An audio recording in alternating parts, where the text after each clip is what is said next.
Good morning, everyone. Welcome to the regularly scheduled meeting of the Board of Public Works for today, Friday, November 18th, 2016. Commissioner Rivas, Repenning, James, Davison has sent to our President James, we have a quorum. May we start with Bureau introductions, please, starting with Bureau of Contract Administration. Good morning, Angelica Samayoa with the Bureau of Contract Administration. Good morning, Jim Lantry with Engineering.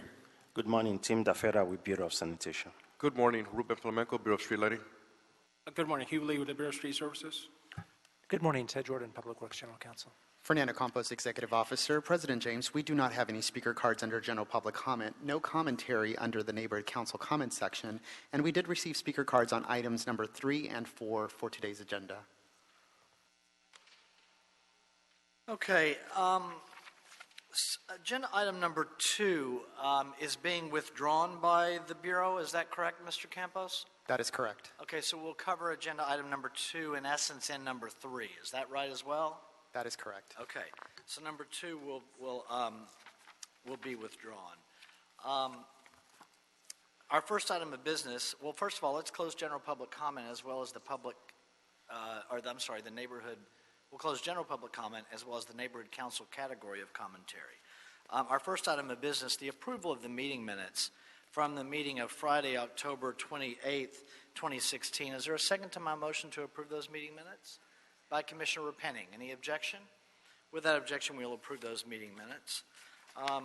Agenda item number 1, task for solicitation or toss number 43 to Atkins, recommending that the board authorize $30,000 in additional contingency and approve a revised budget of $417,500 for the Highberry pumping plant number 604 rehabilitation, and second, authorize the city engineer to issue a revision of the task for solicitation number 43 to Atkins from the pre-qualified on-call consultant list, increasing the budget authority from $387,500 to $417,500 to provide design and design support services during construction. Doug Irvine, and this is a $30,000 increase. Go ahead, sir.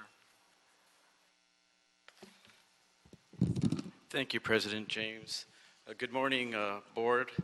I am here requesting the board to authorize $30,000 in additional contingency for the Highberry pumping plant rehabilitation project, which is also written as a task order solicitation number 43. I'm also requesting the board authorize the city engineer to issue the revision to the task order solicitation for the Highberry pumping plant, increasing the budgeted amount from $387,500 to $417,500. Back in February of 2015, the Board of Public Works adopted the board report for the task order solicitation for this particular project, where we were looking at replacing pumps, valves, and ancillary equipment for the Highberry pumping plant.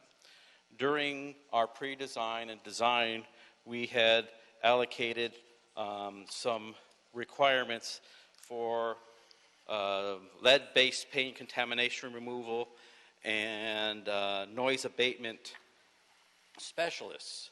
As we went along into the design phase, we've identified an additional scope of work, which was the changing of the programmable logical control, or PLC, accessories from the Siemens 505 to the Honeywell PLC system. And doing this, it's increasing our budget. As part of this change, we also looked at the lead-based contamination. Since we did not find any lead-based contamination as part of our project, we reduced the scope of work. By reducing the scope of work, we are now impacting the WBE percentages.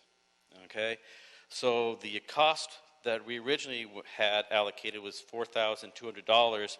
It's now decreased down to $500 for the work that was performed, and then that decreased the percentage level from 1.35% to 0.38% of the MEBs. On the OBEs, with the noise specialist, the decrease went from $13,500 to $7,500, and that decreased the percentages from 4.35% to 1.91%. Again, I'm here requesting the board to authorize this board report, increasing the $30,000 to the contract. Thank you. Any questions on agenda item number 1? Thank you, Doug. I don't have any questions either. Commissioner Santos made a motion that we adopt agenda item number 1. I'll second it. Any objection? Without objection, we will adopt agenda item number 1. Any issue sending number 1 forthwith? We'll send number 1 forthwith. Thank you, sir. Thank you. An administrative item, agenda item number 6. Specifications have been submitted for board adoption and authorization to advertise for the invitation of bids. This is in Council Districts 4 and 13 for active transportation program, Hollywood Boulevard and Western Avenue, pedestrian improvements and safe routes to school, infrastructure improvements for Hollywood High School and Selma Avenue Elementary School. The estimate is $4,711,542. The bid receipt date will be Wednesday, January 4th, 2017. Is there a second to my motion that we adopt agenda item number 6 forthwith? By Commissioners Repenning and Davis. Any objection? Without objection, we will do so. Agenda item number 5, Council District 11, Bureau of Engineering and Bureau of Street Services.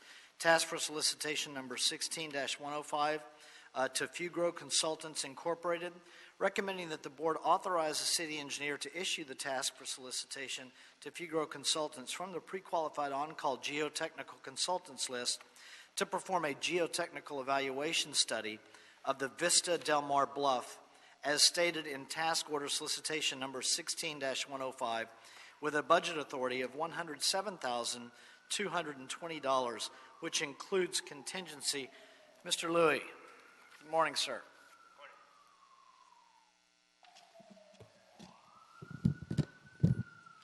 Good morning. My name is Richard Louie with the Bureau of Engineering, Geotechnical Engineering Group, and I am here for the Vista Del Mar Evaluation Study Task Order Solicitation. The purpose of this task is to study the bluff stability of Vista Del Mar between Imperial Highway and Vista Del Mar Lane. Vista Del Mar is a 4-lane city street located just west of the Los Angeles International Airport. It is located on an oversteepened bluff that overlooks a portion of the Dockweiler State Beach. Erosion from water and foot traffic has caused gullies along the bluff to form that eventually lead to erosion of the road. When the erosion of the street occurs, this creates a safety hazard, which requires an emergency or urgent necessity project in order to stabilize Vista Del Mar. From 2010 to 2016, 3 projects have been completed in order to construct 5 bulkheads along Vista Del Mar to stabilize the street. So the purpose of this study is to identify and prioritize areas of erosion or potential erosion along the bluff and to develop a conceptual alternatives for a global stabilization of the bluff compared to performing individual projects to address erosion as it occurs. So more of a global study versus respond as it happens. Therefore, a task order solicitation was issued to all 15 firms on the pre-qualified on-call geotechnical consultants list for this task. Proposals were received from 6 firms. These proposals were reviewed by 4 staff from the Bureau of Engineering. And based on review of the proposal and the selection scoring criteria as specified in the task order solicitation, Fugro Consultant Incorporated was determined to be the most qualified consultant for the project. The task will be subject to the subcontractor outreach program requirements. The city has set anticipated participation levels of 12% and 2% for minority business enterprise and women business enterprise, respectively. For this task, The consultant is pledging a minority business enterprise participation of 40% and a women business enterprise participation of 4%, so above the percentage set by the city. Therefore, we recommend that the board adopt this board report and to authorize the issuance of this task to Fugro Consultants Incorporated with a budget authority of $107,220,000. I'm sorry, $107,220. Thank you. Commissioner Cinto. Thank you, President James. Richard, good to see you, sir. Thank you. You know, the investment that we're making in this geotechnical study, it's preventative, and it'll provide a global, as you say, measure to figure out what's going on with the bluff. In the end, and we've spent 5 projects before, 5 bulkhead projects. Would this be a project that would sort of save money in the end in terms of taking care of the bluff overall, that would avoid just sort of piecemeal types of repairs over the years? That is what we're hoping for. To clarify, this is a study. It's not a project. And so depending on what the study comes back to us, we're hoping that those recommendations will provide savings, yes. Okay, great. Thank you, sir.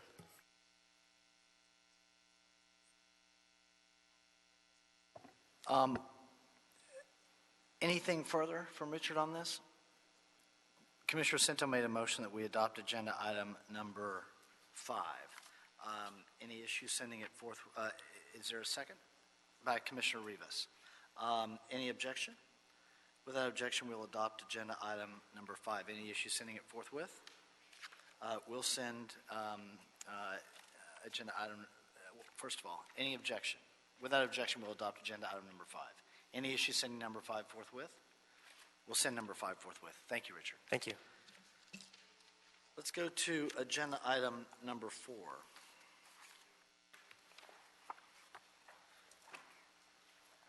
What's that? We withdrew number 2. Yep.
All right, thank you, everyone. So let's go to agenda item number 4.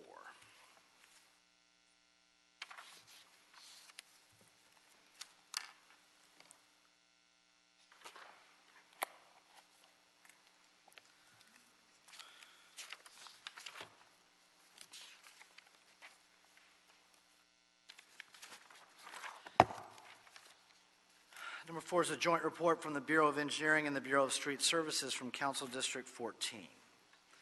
Street closure, 2nd Street between Broadway and Spring Street beginning November 19th, 2016. Spring Street from 1st Street to 3rd Street and 2nd Street from Broadway to Main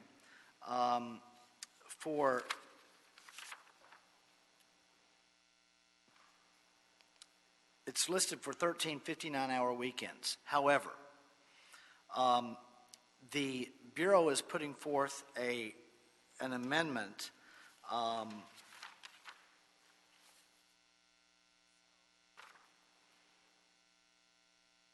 that is going to substantially lessen the time under this board report for the closure.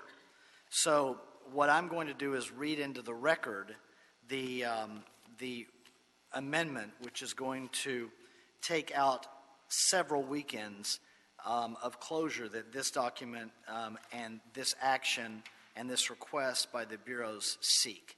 So, and then the red line version will be included with the board report or on the record, depending on the action that the board takes. So, again, street closure, 2nd Street between Broadway and Spring Street, beginning November 19th, 2016. Spring Street from 1st Street to 3rd Street, and 2nd Street from Broadway to Main Street. Recommendations. First, find that the Board of Public Works has reviewed and considered the information in the project draft environmental impact statement, environmental impact report, transmittal 1, and the project final EIS, that's environmental impact statement, and EIR, environmental impact report, that's transmittal number 2. Second, find under the California Public Resources Code, section 21166, and the California Environmental Quality Act guidelines, section 15162, on the basis of substantial evidence contained in the whole record, that since certification of the EIS and EIR, there have been no changes to the project, changes with respect to the circumstances under which the temporary street closure specified in recommendation numbers 7 through 10 below is being undertaken, or new information of substantial importance concerning the project, which cause new significant environmental effects or substantial increase in the severity of previously identified significant effects, and therefore no subsequent EIR and no supplemental EIR is required for the subject temporary street closure. Number 3, adopt the January 20th, 2012 Mitigation Monitoring and Reporting Program. That's Chapter 8 of the final EIR and EIS, prepared by Metro, as it pertains to construction impacts, including, in particular, the mitigation measures that are listed in the board report and in the notice. Number 4, find under CEQA guidelines, section 15091, that changes or alterations have been required in or incorporated into the project, which reduce or substantially lessen the significant environmental effects as identified in the EIS and EIR. Further, find that there is no feasible alternative or additional feasible mitigation measures within the board's powers that would substantially lessen or avoid any significant effect the project would have on the environment. Number 5, adopt the attached CEQA findings of fact and statement of overriding considerations, that's transmittal number 3, as it pertains to the temporary street closure, and find that the economic, social, technological, and other benefits of the project outweigh its significant and unavoidable impacts. Number 6, specify that the Metro Transit Division of the Bureau of Engineering, located at 1149 South Broadway, and the board, located at 200 North Spring Street, and other relevant City of Los Angeles departments are custodians of the documents or other material which constitute the record of the proceedings upon which the board's decision is based. Number 7, and this is where the amendments begin. Number 7, that the board approve the request to temporarily close 2nd Street between Broadway and Spring Street, starting at 6 p.m. November 19th, 2016, Saturday, that's tomorrow, and ending 6 p.m. on December 3rd, Saturday, subject to the conditions identified within the report. The original date that was listed was March 25th, 2017. The new date that's listed is December 3rd, 2016. The entire next paragraph that had previously listed several weekend closures is stricken from this report. Number 9, so then we move to the 8th request that was previously number 9. That the board approve the peak hour exemption request on 2nd Street between Broadway and Spring Street to allow construction work in the morning peak hours, 6 a.m. to 9 a.m., and afternoon peak hours, 3:30 p.m. to 7 p.m., starting November 19th, 2016, and ending December 3rd, 2016, subject to conditions identified within the report. The next paragraph that was previously paragraph 10 is stricken. The 9th request, it was previously number 11. Authorize the city engineer and the director of the Bureau of Street Services to administratively approve 2 additional weeks of the closure if unforeseen conditions are encountered which delay the completion of the construction, And the 10th request, that was previously number 12, authorize the city engineer to administratively approve 2 additional weeks of peak hour exemption if unforeseen conditions are encountered which delay the completion of the construction. Mr. G, we'll start with you on summarizing the reason for the red line elimination of the weekend closures and lessening the time of the request from this Saturday to go through December 3rd rather than what was originally written as a March 2017 date. Go ahead, sir. Good morning. I am Curtis G. from the Bureau of Engineering Metro Transit Division. The Metro Regional Connector Project is a 1.9-mile underground light rail system through downtown Los Angeles that will extend from the Gold Line Little Tokyo Station to the 7th Street Metro Center. At the time of writing the board report, it was anticipated that the worksite traffic control plans, WTCP, for Phase 2 would have been approved. As of this moment, the worksite traffic control plans for Phase 2 are still pending approval, therefore the need to amend this report. The amended report is recommending a 2-week extension to an existing temporary street closure with peak hour exemption. On October 14, 2016, the board authorized Phase 1 of the temporary street closure of 2nd Street between Broadway and Spring Street that began at 8 a.m. on October 15, 2016. Phase 1 was anticipated to be completed on November 19, 2016, but due to the United Way Home Walk event occurring in downtown Los Angeles on November 19, 2016, and a Thanksgiving holiday occurring the following weekend, the traffic control switch from Phase 2 to Phase 1, this traffic control switch from Phase 1 to Phase 2 cannot be implemented as scheduled.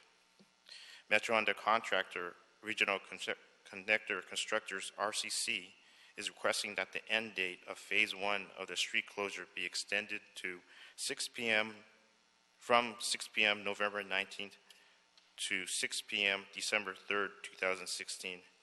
During these 2-week extensions, utility relocations, utility hanging, installation of soldier piles, and installation of decking for the 2nd Street and Broadway station will continue.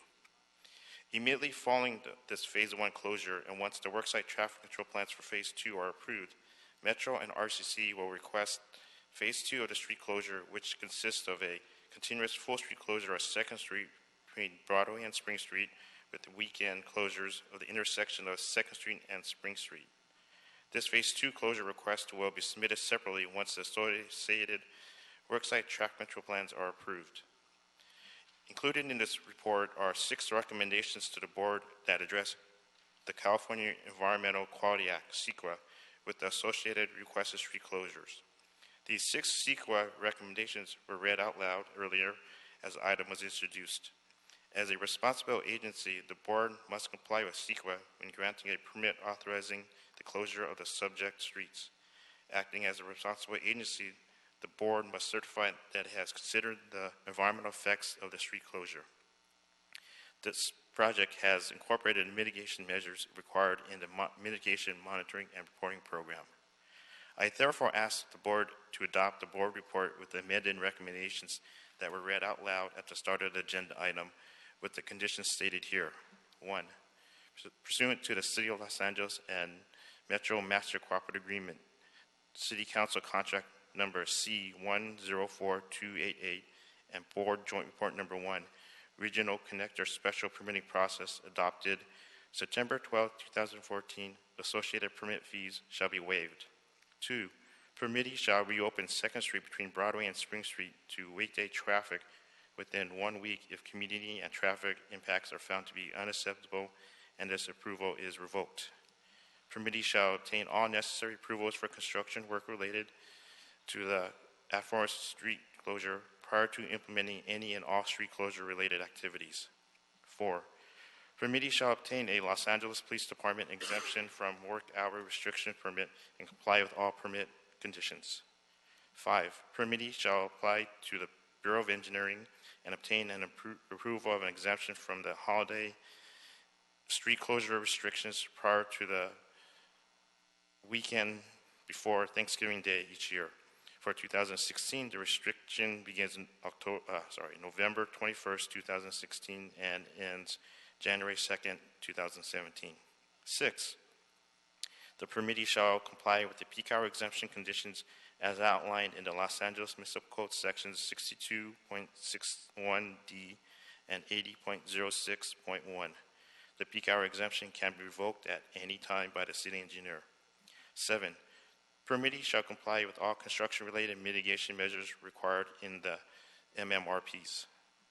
In conclusion, representatives from Metro, RCC, and the Bureau of Engineering's Environmental Management Group is here today to answer any questions. Thank you.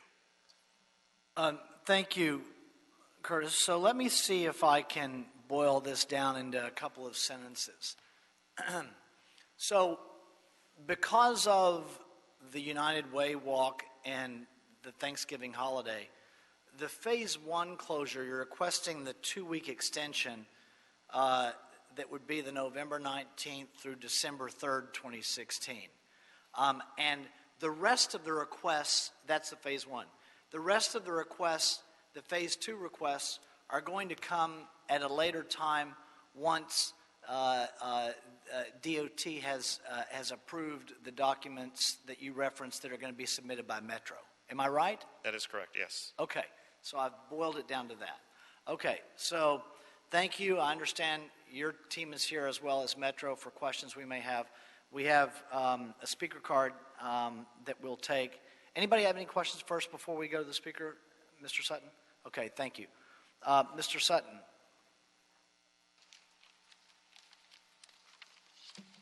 Good to see you every week. My name is Christopher Sutton. I'm an attorney for the Westin Bonaventure Hotel. Similar matters like this have been in front of this board on September 30th, which was Flower Street without environmental clearances. On October 14th, this one on 2nd Street with some environmental clearances. On November 9th, we came back and Deputy City Attorney Sigmund Shu was here and you presented additional environmental clearances on Flower Street, which were previously not adopted, and then now you're adopting additional or re-adopting the same environmental clearances that you adopted back on October 14th. The difference is that on November 9th and today, the staff reports are virtually identical except for one very important aspect. The November 9th staff report talks about the MMRP, quote, as amended by the MTA Board of Directors on April 26, 2012. And that resolution added additional controls on noise, on hours, and many other things. So that the reason I'm here for the Bonaventure is because MTA has suggested that they can comply with different aspects of the MMRP and the board resolution at different places of this project. So that what we're asking the board to do is amend the resolution, section 3, so that you're adopting the MMRP as amended by the Metro Board of Directors on April 26, 2012, just as you did 9 days ago regarding Flower Street. We want the city staff, and I have nothing but praise for MBOE and DOT and the city line-level people who are trying to make Metro comply. And Metro is being very difficult, will not share documents with the Bonaventure on Flower Street as late as yesterday. So we would like you to amend this resolution to make it consistent with the resolution you adopted on Flower Street. And my last point is, and this came up on Flower Street. You're over your time, so you have until 3 minutes to finish, okay. So go ahead. MTA and the former owners of the LA Times properties have entered into a settlement agreement in an attempt to take away some discretion from the city. The settlement agreement between California Times LLC, which has since been sold to a company in Vancouver, those documents need to be presented to BOE and DOT so that your staff can see what MTA has agreed to with the past and current owners of those properties between Spring and Broadway along 2nd. Thank you very much. Thank you, Mr. Sutton. Mr. Baker or your counsel, either one or both of you? as with the last hearing, I would like for you to respond to the issues that were raised by Mr. Sutton. But that said, what I see here and what I'm hearing from him, this is a pretty simple extension of 2 weeks of phase one. And there were a lot of other issues, including this LA Times settlement, that are put on the table here for whatever purpose that may or may not be relevant to this hearing. But I would like for you to respond to that, because it seems to me that what we're considering now with this amended request is a 2-week extension of phase one closure, and all these other items are going to come back to the board at a future hearing once documents are approved by DOT. Your response? Yes, Mr. President, you're correct. As you summarized earlier, this extension is to facilitate the United Way walk this weekend and then the holiday weekend that follows, and to give us some additional time to address some last-minute questions from DOT, which we fully expect to be able to do and be back before the board here right after the holiday. And that's what we're hearing today, right? Yes, sir. Okay. Anything you guys want to add regarding anything else that was put on the table, either whether it's relevant or not, by Mr. Sutton? Thank you. This is Ronald Stam again with Office of County Counsel representing Metro.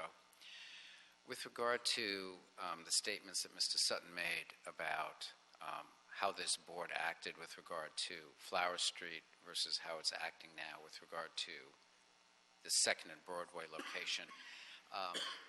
They're different locations, obviously. When the Metro Board acted in April of 2012 to approve the project and added conditions to the project definition, that was directed primarily to work on Flower Street, and that was a result of many months of meetings with Flower Street stakeholders who wanted certain additional elements or mitigation measures added to the project, and the board agreed to that. The board did not extend or expand the noise standards that applied to this project. They remain the FTA federal standards.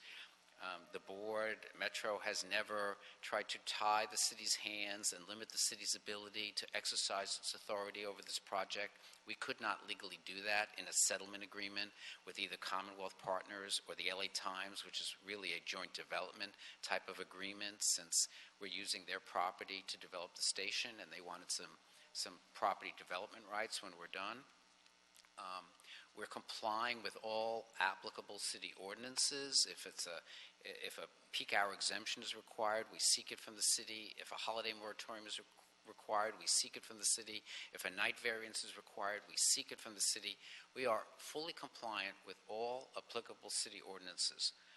What Chris Sutton and the Bonaventure want to do is they want the city to apply guidelines which are in its CEQA thresholds guide, which are not standards.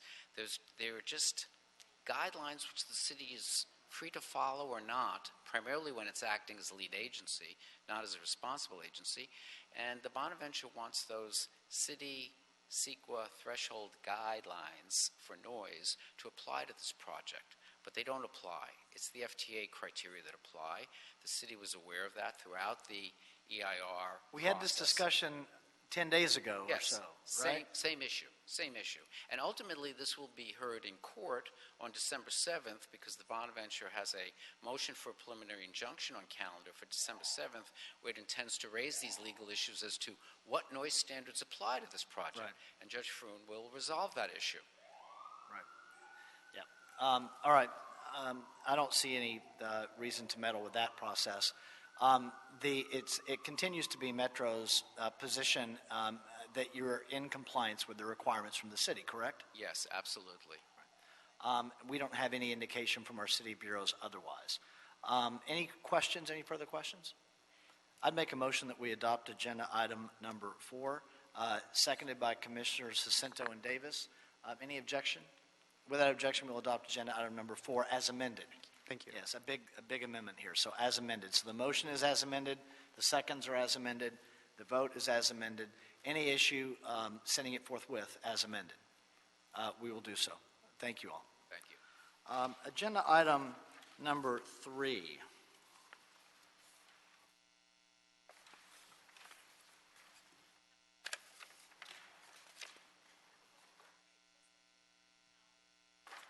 Revocation of Cleanup America Incorporated's solid waste hauling permit, failure to comply with terms and conditions of permit and with Los Angeles Municipal Code 66.32 et sec. Before I continue, Mr. Campos, are we clear of all agenda items except for number 3 and the board report? And the oral report? That is correct. Okay, then let's continue with number 3. Recommending that the board authorize the director of the Bureau of Sanitation to execute the following. First, revoke Cleanup America Incorporated's, and we'll call it Cleanup, solid waste hauling permit number 09-136 for failure to remit unpaid AB 939 compliance fees. Second, allow Cleanup to continue to operate within the city of Los Angeles for 30 days post-revocation as a transition period during which they must, A, notify their City of Los Angeles customers that they will no longer be able to provide them with waste hauling services, and B, issue their customers the City of Los Angeles' list of currently permitted solid waste haulers so that they may select an alternative service provider. 3, direct the Bureau of Sanitation to notify currently permitted waste haulers that Cleanup's permit is revoked in order to, and this is number 3, not part of the number 2 that Cleanup is doing, but this is from the board's perspective. Direct the Bureau of Sanitation to notify currently permitted waste haulers that Cleanup's permit is revoked in order to provide those waste haulers with the opportunity to serve Cleanup's former City of Los Angeles customers. Number 4, direct the Bureau of Sanitation to pursue unpaid AB 939 compliance fees via referral to the Office of Finance's collection program. And number 5, direct the Bureau of Sanitation to refer the matter to the Office of the City Attorney for misdemeanor case filing if Bureau of Sanitation staff discover that Cleanup collects, removes, or transports solid waste generated within the City of Los Angeles after their permit revocation. So we have a number of speaker cards on this. We will start with a summary of the item by the Bureau of Sanitation. It says that it'll be Lorena Valdez. Then I have cards from David Milton, Mr. Potter, it looks like Brunston, Mr. Black, Mr. Tamizian, Mr. Rotman, and Mr. Daly. So it's okay with me in what order you all want to go, if you care, for the speakers. Mr. Milton, as the attorney, may want to go first. Mr. Milton may want to go last. That's up to you all. What I will tell you is that I will extend the time for the attorney that's representing Cleanup to 5 minutes initially to see how we're doing, and the others will have our 2-minute time period. But the attorney that's representing the company can have 5 minutes, and then we'll gauge if he needs additional time at the end of that 5-minute period. Ms. Valdez. Good morning, Commissioners, Vice President Reppening, and President James. Lorena Valdez with Bureau of Sanitation. Mr. Campos has asked me to tell you what the changes were from the report that was originally filed on October 17th and withdrawn today. And it was continued from that date, correct? It was continued from that date, withdrawn today. Right. And it's mostly just small errors. Some of it was having to do with a rounding error for the chart that's on page 2.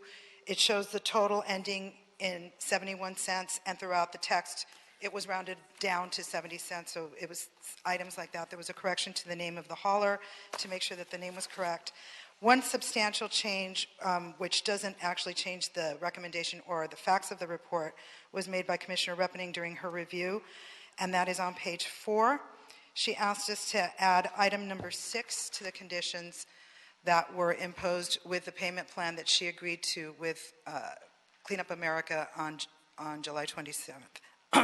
And that was in the notification to Clean Up America, and you can see it in the transmittal. It was merely to add it on as an additional item to make it clear. Okay, thank you. That's the sum and total of the changes. I will start with a background of our program, just for information's sake.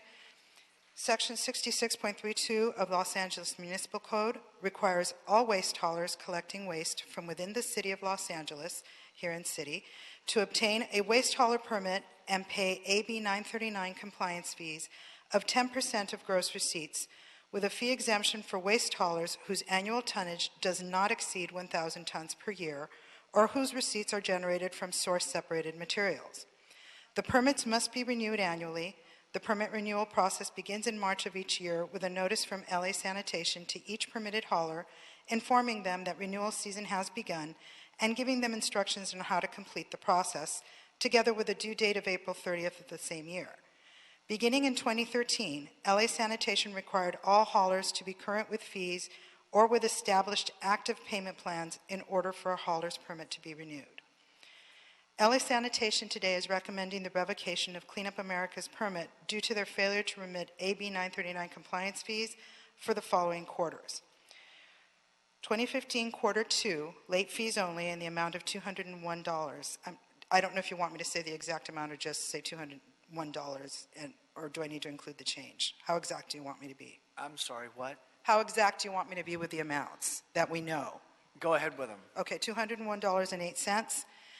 For 2015 quarter 3, they are the entire fees due in the amount of $28,189.70. 2016 quarter 4, $22,602.95. 2016 quarter 1, $11,547.55. 2016 quarter 2, $10,417.42, for a total outstanding balance as of the end of quarter 2 of $72,958.70. However, in the interval of the 30-day continuance, another quarter has become due and was again missed.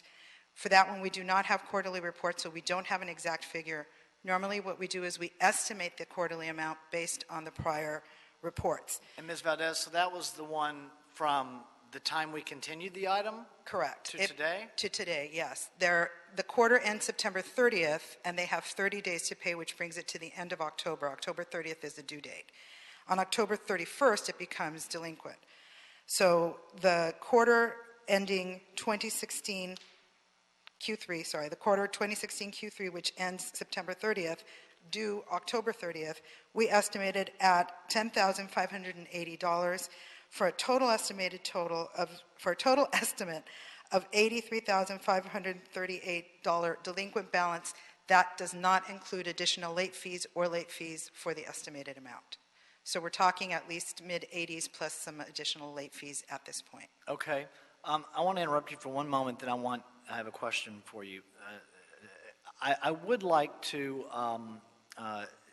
dismiss, it's up to them, but to dismiss our Bureau representatives from the remaining bureaus that don't have an item before us today because of how long this hearing may take. So Bureau of Street Services, Bureau of Street Lighting, Bureau of Engineering, Bureau of Contract Administration, that's up to you. If you want to stay and see the interesting hearing, you're entitled to. If not, you're free to go about your day. And same with Mr. DeFetta, if we've got Bureau of Sanitation represented here, so it's really up to you, sir. Okay, thank you. So, Ms. Valdez, what I would like for you to do is summarize for us the attempts by the Bureau of Sanitation to recover the $72,000 that we know are delinquent, plus whatever it is now. We estimate about mid-80s, but okay, so about mid-80s. Thank you, Commissioner Davis. Yeah. So the 80s, 80,000 plus. If you could summarize for us the attempts of the Bureau to work with the, the company to put them on a payment plan or to summarize any success or failure of existing or prior payment plans? Certainly, I'll be happy to do that. Last year at renewal, Clean Up America was delinquent for 4 quarters. They were not able to bring themselves, I'm talking about 2015, they were able to bring themselves current at that time, and as I had on prior years, I talked to Mr. Potter about please making sure that he does not fall behind. It's really difficult for anybody to come up with multiple quarters worth of fees at a time. And because of some of the history with the failed payment plans before, I wasn't sure that we would be able to work out a payment plan if he did fall behind. So I contacted him on a couple of occasions. He and I would email back and forth and talk over the phone, and he did come in and give me one final payment on October 27th of 2015. That's the last payment we've had. That was for the second quarter of 2015, and that's the one for which the late fees are still owed. When he paid it, it was already late for the second quarter. Do you remember the approximate amount of that payment? I can get that for you in just a moment.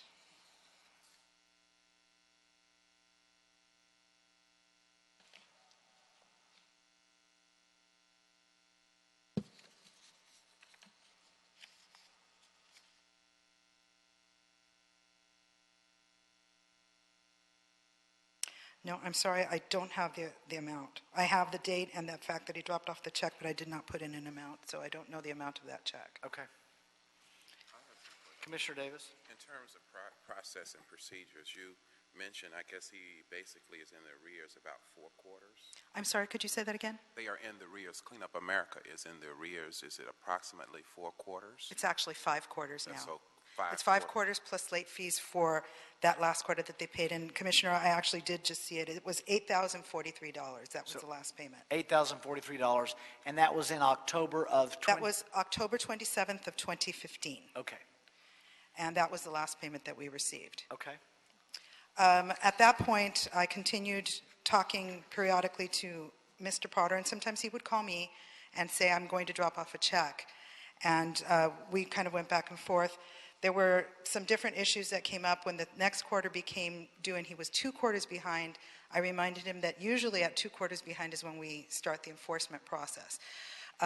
There was some emails back and forth again asking for additional time. Mr. Potter indicated that he was looking for additional funding, and he said that he might have it in February. The 4th quarter of 2015 is due on January 30th of the following calendar year, so it's a little confusing sometimes. So we're talking about now early 2016. February of this year is when he was expecting to get some additional funding, and so we decided to go ahead and wait because the process, number one, is so long that if we did start it and he did get the funding, it would probably be paid up before we could really get anything substantial. And second, our goal is to try to keep people in compliance so that the businesses can keep operating, and that's what we've done throughout the time that I've been here. We've always tried to keep the business operating as long as we can. And so we held off on it. On the date that I was supposed to get contact from Mr. Potter, we did talk, and he said that he was still waiting. He was expecting some funding to come through, and that was, again, mid-February, and the funding did not come through. From that point forward, our contact was more or less just along the process of, at renewals period, again, he had not made any additional payments, so he received a revocation notice. He filed an appeal. We met with Commissioner Reppening, tried a payment plan once again, and we did not receive any payments from the payment plan, and so it has now been referred to board. Okay, Commissioner Davis? What is our standard practice in terms of adjudication of these issues, in terms of the quarters owed to us? What are the practices that we implement on Well, when a hauler misses a quarter, we send them a notice saying that they missed a quarter, and we kind of keep an eye on them. We sometimes, depending on staffing and the time of year, at renewals, everybody's swamped with renewals. We've got almost 500 haulers that send in all their applications at once, and we're reviewing and trying to get them on board. So we don't always call them at that time, but the rest of the year we try to keep in contact with them, try to remind them. Sometimes it's just a matter of they forgot. And if they miss a second quarter, we generally send out a written revocation notice. Sometimes it's enough to call them and say we're sending out a revocation notice, and they'll respond. But generally at the second quarter missed is when we send out a revocation notice. They will come back and sometimes ask for a payment plan, sometimes just send us a check. And at that point, it has to do a lot with the individual circumstances. So there may be, it depends on the amount of money. It depends on, what their payment history is with us, how communicative they are, how reliable they've been in the past with promises to drop off checks, et cetera. So you kind of have to look at each one on its own merits at a certain point. But assuming that we do get through the revocation, we do send out a letter. The revocation notice itself gives the hauler 30 days to file an appeal in writing with the board, and they usually send a copy to me. At that point, generally, not in all cases because it doesn't always apply, we set up a preliminary conference with our liaison commissioner, who then makes an attempt to try to take the hauler's point of view and perspective and resolve it so that we don't have to get to this point. And sometimes we're able to resolve it, other times we're not. When we're not, we end up here. So in this case, we have 5 quarters arrear. Correct. And this circumstance may not be similar to other haulers because it's on a case-by-case basis as to when you present a profile that needs to be critically reviewed. So I'm trying to establish if we wait for 5 quarters for everyone before we get to see you on such a case? Not in my experience. In my experience, we've usually moved forward a lot quicker. We have actually... How would you say we took so long to move on this particular one in terms of our review? Well, I think we were really trying to help Mr. Potter come into compliance, and he did express a lot of confidence and hope that he would be able to bring himself back into compliance and at least, give us a good initial payment so that we could set up a reasonable payment plan. And I think we were all interested in giving him that opportunity. So in the spirit of trying to make sure that we are supportive of businesses to the extent possible is probably the reason why this has come to 5 quarters in arrear. Speaking for myself, yes. I would say yes. Okay. Thank you, Commissioner Davis. Commissioner Repenning. Hi, I'm sorry that we're here today on this item. I think, we met with the owners of the company in late July, and as you've discussed, sanitation has since the hauler obtained a permit in 2008, starting in 2009, has had to repeatedly engage in work and staff time with the hauler to get them to comply with our fee structure. And we're now at a point where there's a very large balance due. The compliance has always been the goal, and so when I met with the hauler, I went into that meeting with the goal really to be, let's get on a payment plan, let's get you guys into compliance, and let's move forward. The thing for me that was really a non-negotiable in that meeting was the agreement that $20,000 good faith payment would be submitted no later than the close of business, August 29th, 2016. Just to clarify, has that payment been submitted? No, it was not submitted. So that was back in August. And that was really, and I said during the meeting, I was very clear, we need to get the good faith payment in by that date, or else this will go to the full board. And I was really hoping that we would not have come to this. Now, in the meantime, my concerns going forward is that there has been a very large fire on site of one of the facilities owned by the hauler. We know this because we awarded we gave authorization for up to $2.5 million in city spending to actually put the fire out on that site. Knowing the extent of the fire, it really increases my concerns for the ability of the hauler to now come into compliance and to continue to operate in a way that we can feel good about permitting. Does that...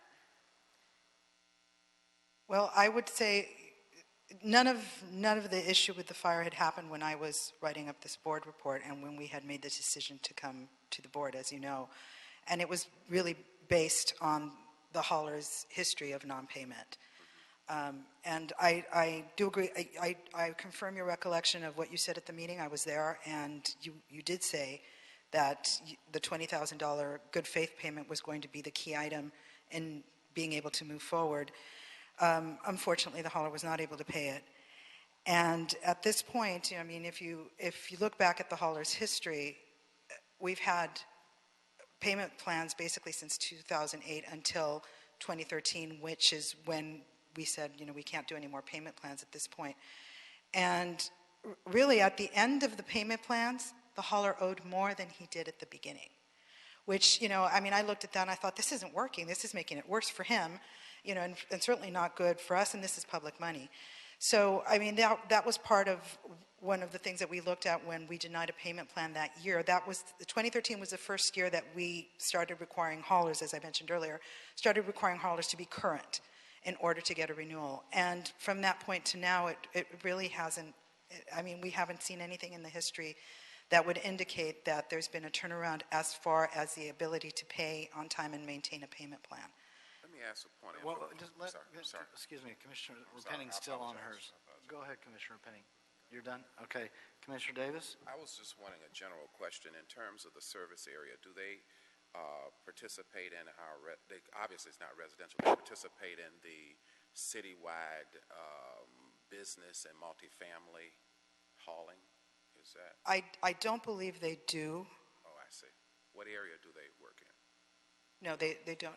It's mostly construction and demolition waste. I see. With some, and I believe, and the hauler would be much better suited to tell you than I am, but I believe it's mostly public projects. I see. Okay. Thank you. Anything further before we move on? Okay. Thank you, Ms. Valdez. If we have additional questions, we'll come back to you. Thank you. Going to the speaker cards, let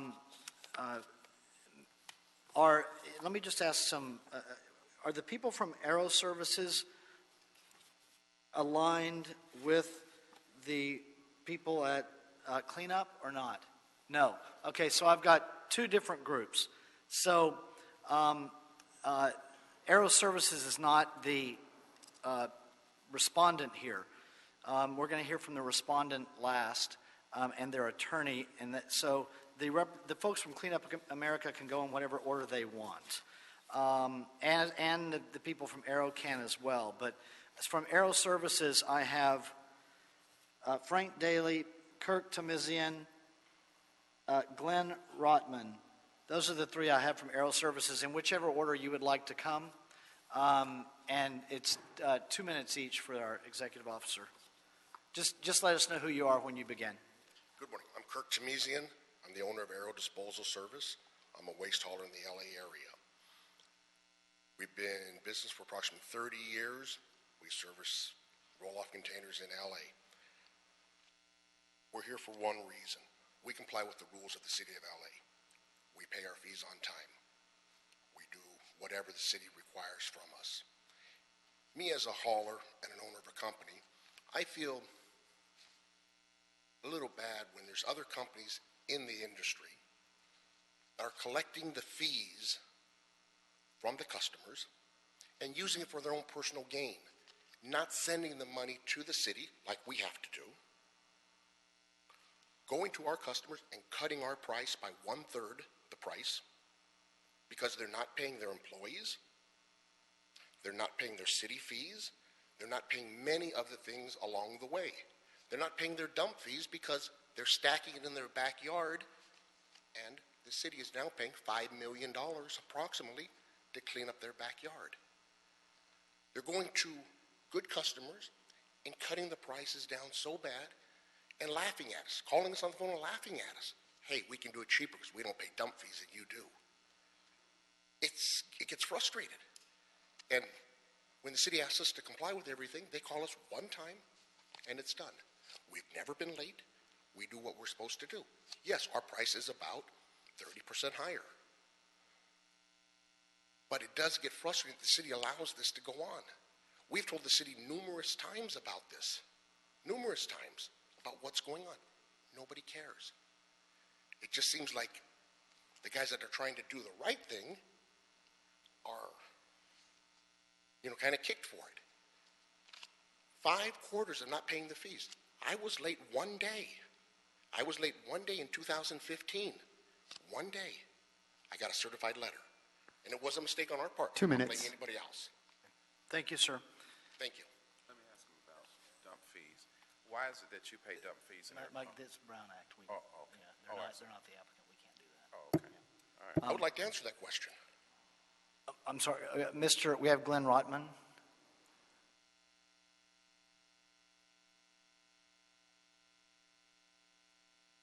Hi, I'm the sales manager at Arrow Disposal. And the reason we're here is this has been a situation all of us in the waste industry have been watching for several years now. We have legitimate competitors that our rates are very similar.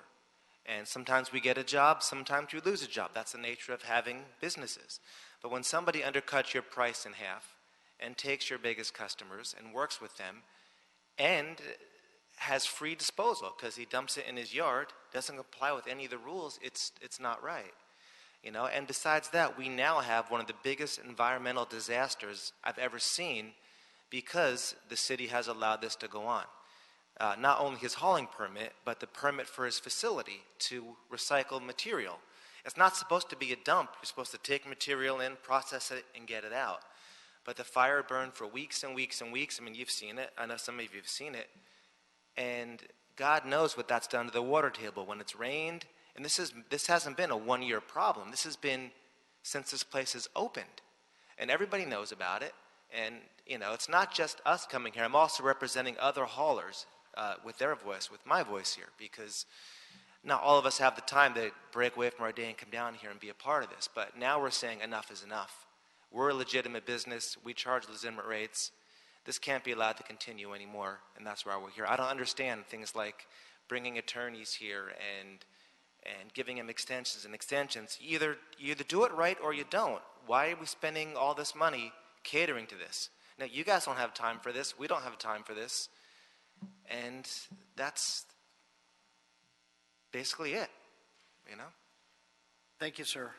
Frank Daly?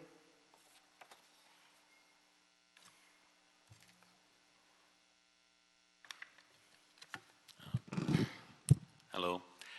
I'm currently working at Arrow Services, but I'm a former employee of Clean Up America.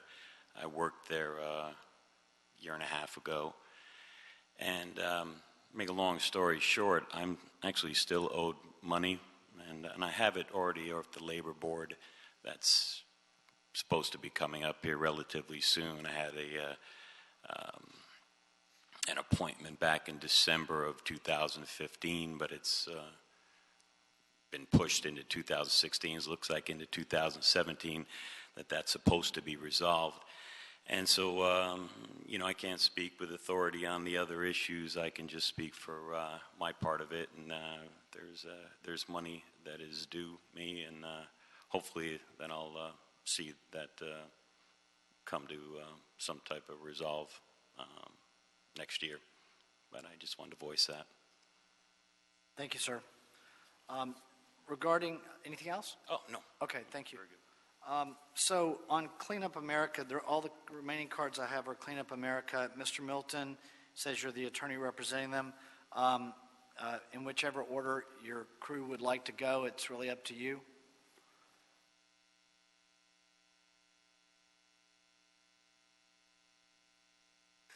Good morning, Mr. President and members of the board. My name is David Milton. I represent Clean Up America, as well as the owners of Clean Up America, Joy and Deontay Potter. I'm here in pro bono. They are my niece and nephew, and I'm here to assist them in any fashion that I can, and I'm here in a support role as well. I would like to comment one thing that I'm personally aware of. The former speakers, Arrow, they are direct competitors of Clean Up America, and I'm aware that they have undertaken a campaign to disparage Clean Up America and contacting their clients directly and indicating that the steps, like the step today, suspending the permit, has already taken place, and that Cleanup America is no longer able to service you, and Arrow has requested that they be substituted in on those contracts. So there's also information that we have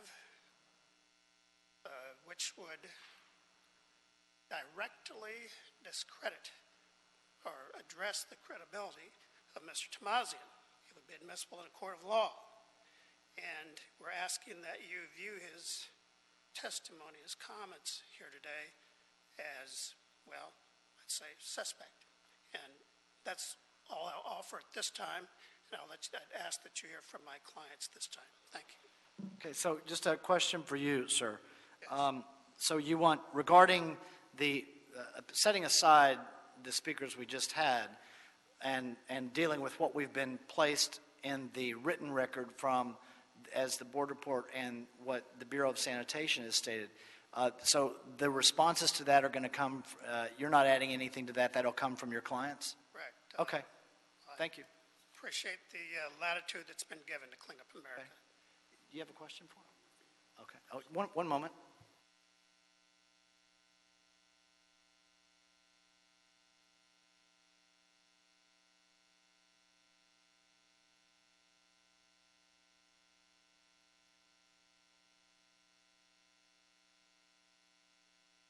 So we have,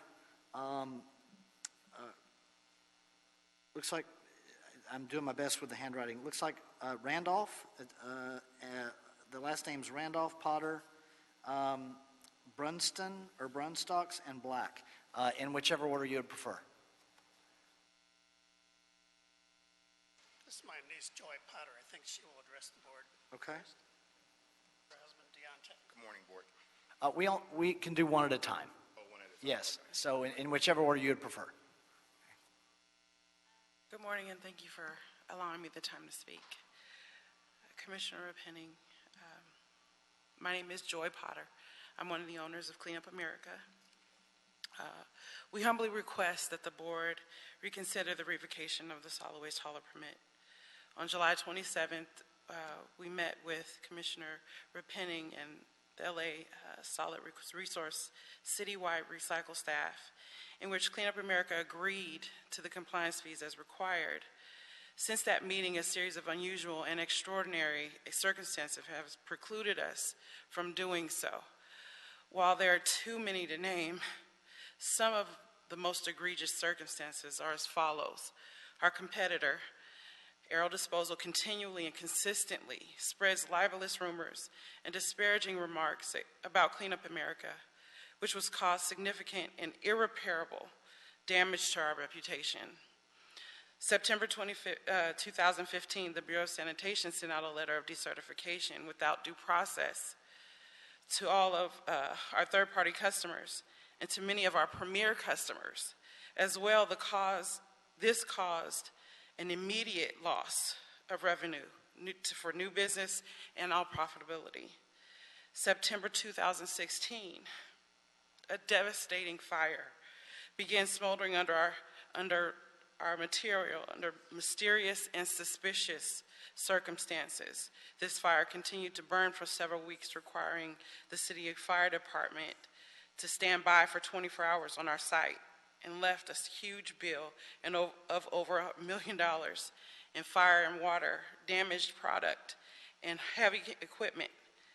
The fire was never fully investigated. While it was never our intention to default on its payment agreement, this series of events and others has left Clean Up America with a negative 74% decrease in our net profit from January of this year to November of this year. Prior to these events, Clean Up America was profitable and viable in the waste industry. If given the opportunity and to restructure and reorganize, if our solid waste permit is upheld, you have our word that we can repay all of what is owed. In 2004, CalRecycle announced that they awarded a $2 million low-interest business loan to Looney Bins, a fellow dumpster rental company.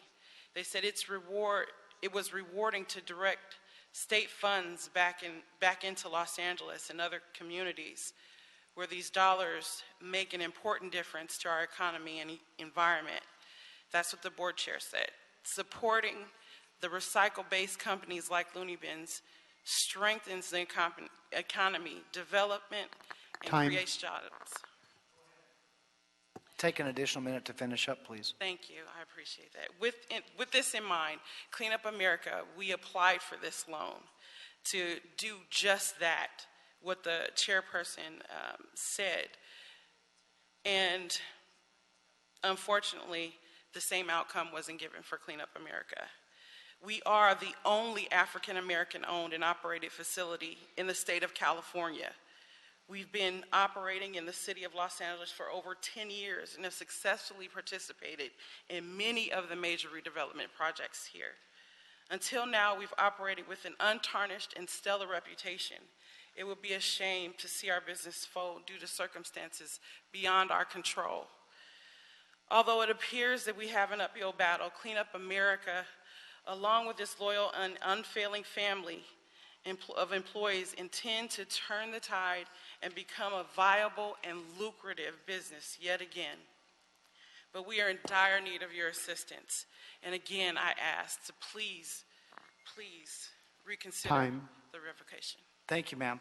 And just so you all know, and we'll have your next speaker up, if we have questions for any of you after you're done with your public comment, then we'll ask any questions. But whoever you want to have next. Morning, Board. I'm also the owner of Clean Up America. And your name for our record, please? Deontay Potter. Okay.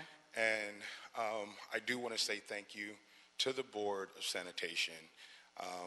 I've known Lorena for quite a while, and Carol, and they have helped me out. There's no question about that. Okay. I'm just appalled about how Errol could say that they're a stand-up business. I have before me paperwork showing an open case of tax evasion, okay? And I can give you guys that case number for Mr. Tamijian. So I'm appalled how he can come up here and say that he pays his taxes and he's an upstanding business. I have a case number if you like it. Okay. Let me just be clear on this. Okay. And just for Mr. Milton and for the record, right. We're not going to make a determination based on an item that is not before us from our bureau. Okay. And anything that the public can come and comment on any item we hear any day of the year. Right. So and they're allowed to do that. Understand. And so they came in and they gave their public testimony as they have a right to do. But for our purposes, we only consider what the Bureau has in front of us and what you say as the respondent. I understand. Okay, just so that's clear for your lawyer and for you. Go ahead, sir. And again, I have had payment plans in the past, and I've adhered to them. I do owe 5 quarters for last year.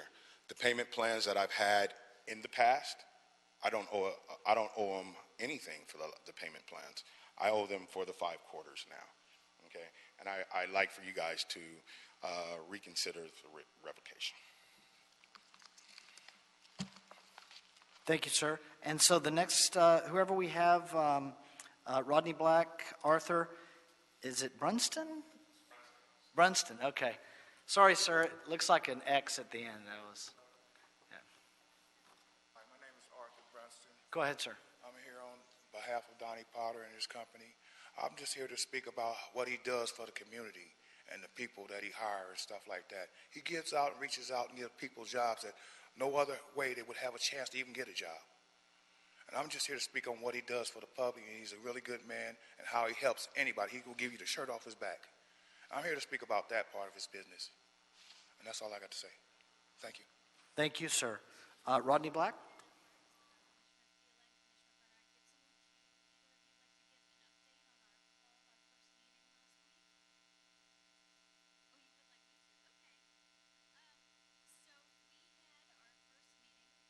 My name is Rodney Black. I've been working for Clean Up America for over 2 years, and that's how I feed my family, and I like my job, and that's why you need to keep Clean Up America open. Thank you. Thank you, sir. Do any other speakers that I have speaker cards in for? Yes, ma'am. Come forward.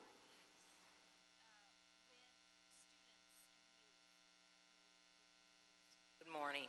I'm Janet Lloyd Randolph, and for the most part, I work at nonprofit, but Donnie is my baby brother-in-law, and when he said he needed a little help, I said, well, I'll go down and help. And what he's done is hired at-risk in the community. 50% of the people that work at Clean Up America walk to work or they ride their bikes. And then there's others that come from facilities of just getting out of prison. He's giving people a job and an opportunity that otherwise would not have that opportunity. No doubt, I was there when we met at the board with the commissioner, and yes, we failed to make those payments. But some horrific things have happened.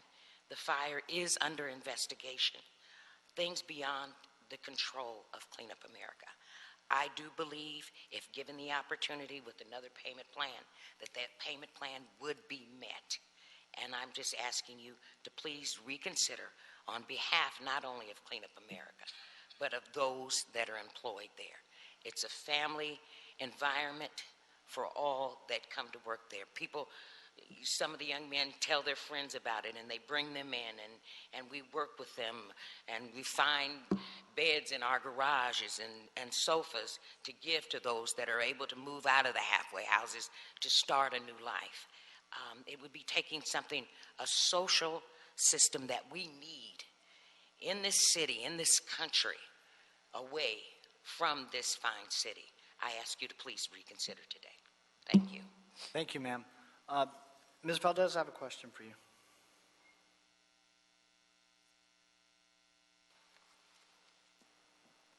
Yes, The Commissioner. AB 989 fees, just by their, and this is for the record really, just by their characterization as AB 989 fees, are those required by state law? Yes, those are from Assembly Bill 939, and they are required by state law. They are part of our program, part of an incentive to increase diversion. The more they divert, the fewer the fees. Those are what are known as a passable fee that can be passed on to their clients, like sales taxes, for example. But these are fees. Okay. And do you happen to know, and if you don't know, I'll go back to our first speaker who spoke for, I believe it was Ms. Potter, who spoke for cleanup. Do you know the date that the fire started? September 17th of 2016. Okay, is that correct from anybody that would know? Okay, but mid-September, okay. So September 17th, September 19th, whatever. 2016. 2016, yes. Okay, Ms. Coca? Oh, I'm just making sure that she has that.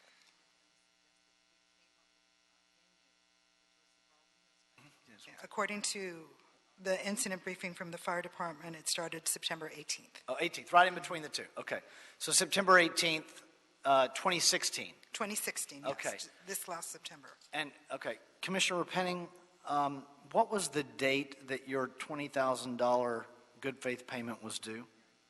It was due on August 2nd. I'm sorry, on 29th. August 29th. Of 2016? Of this year. Okay. Commissioner, you want, Commissioner Davis? Yeah, I was going to ask around that line. I'm trying to get clear all of the environment of this problem. So the fire that was referenced by those who testified happened on September the 19th, 2016, and in fact had met with Commissioner Repenning prior to that and made a commitment for a payment in August, which is a month prior to the fire. So basically, the fire did not have any impact upon the financial commitment and or performance and obligation to the city. That's correct. The meeting with Commissioner Repenning took place on July 27th. On that date, we agreed to August 29th as the date of the good faith payment would be due. So understanding their testimony that the fire was devastating and obviously began to unravel their financial worthiness at that point, when I look at the issues of the prior arrears owed to the city, those arrears were prior to, obviously, September 2016. Is that correct? That is correct, Commissioner. So they were owing these fees long before the fire took place. Correct. And I realize that there is an argument here that there was a competitive environment and there is some suspicion in terms of what has occurred with this incident that happened on September 2016. But nevertheless, the facts on the table are that those fees that were owed prior to, notwithstanding, let's say, for example, let's give them the benefit of the doubt of the August payment. I don't know how it could be impacted by September, but notwithstanding that, we still had 4 other arrear payments that were due that were failed to be complied with. Correct. Thank you. Thank you, Commissioner Davis. Commissioner Jacinto. Thank you, President James. Colleagues, here's where I'm at on this. I think it's very unfortunate we're at this point. Sort of bifurcating the issue, I see sort of the quantitative aspect of the capacity issues, the business that has not been able to keep up with its requirements that we apply to all businesses who do business with our city. And that's fair. There's also the qualitative aspect of the mission and sort of almost a social enterprise of Clean Up America, which is outstanding, which is valued and which is reflected in our BIP and our BAVIN and the diversity issues of our city. If we choose to uphold our staff's recommendation, our bureau's recommendations, we would be in effect ending the capacity of this business to move forward with their mission, with their business plan, and it would be a detriment, I think, to the field of diversity in this particular industry. And that's why I'm having a very hard time with this, because there's compelling issues on both sides. And I would ask us to really take a look at the impact of our decision on how it will downstream. I have no problems with the quantitative aspect of being able to expect a business to take care of their bills, to be viable. I don't have any problem with that. I can't speak to the third party and sort of the damages and sort of the, what is it, disparaging and sort of the disruption that's caused, it's being seemed as being put third party. That's not before us. But before us is an action that will in effect disable this business from continuing and pursuing its mission, and that's what I'm really struggling with. Well, let me ask a question. Commissioner Davis, with your question, and then Commissioner Repenning. Yeah, I wanted to ask, what's the makeup of the hauling business in that area? What's the makeup of that? I'm sorry, I can't answer that question. We don't gather that information, and I usually don't meet the haulers face to face. Gotcha. What about, let me talk to the attorney. Can I ask him a question? Yes. May I ask him? Yes. Mr. Milton? Mr. Milton, the issue has been raised about the diversity. Obviously, before us, though, I want to say that the issue is financial, but notwithstanding that, this issue about diversity has raised. And I understand that you know that when we looked at these fees in arrear, they didn't seem to be connected to what is inevitably an investigation that's being done by someone that I have heard. And I know that you, as the attorney, you are aware of your client's feeling about this fire. But the reason why I have you here is I wanted to find out from you, in terms of their commitment in this business arrangement, is there anything else that we should know about their commitment and ability to manage these fees that are due? And can you share that with us? Well, thank you for that question, Mr. Davis. Yes, and we certainly appreciate the latitude that's been given to Clean Up America.